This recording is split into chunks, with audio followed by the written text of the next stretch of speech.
अब समझते हैं रूढ़िवाद। रूढ़िवाद क्या है? रूढ़िवाद एक प्रकार की नई सोच है। कैसी नई सोच है? लुई 16वां के बाद तथा नेपोलियन शासनकाल के पहले की शासन व्यवस्था।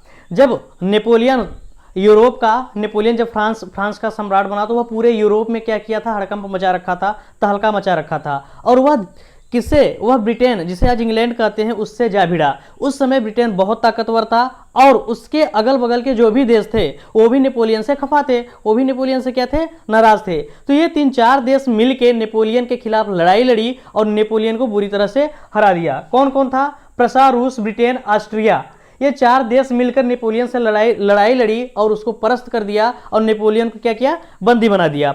और ये चारों देश मिलके ऑस्ट्रिया की राजधानी वियना में जाके एक बैठक की, जिसे वियना की संधि कहते हैं। और उस संधि के जरिए क्या किया कि इस रूढ़िवाद की पुनर्स्थापना को स्थापित किया। यानी 1815 के वाटरलू युद्ध के बाद, ये जो युद्ध हुआ था इसे वाटरलू युद्ध कहते हैं। वाटरलू युद्ध के बाद वियना की संधि के जरिए पुरानी सोच कैसी है? वही लुई 16वां के बाद वाली शासन व्यवस्था जो चल रही थी, यानी जब नेपोलियन नहीं आया था उससे पहले की शासन व्यवस्था स्थापित करना ही रूढ़िवाद की पुनर्स्थापना कहलाता है।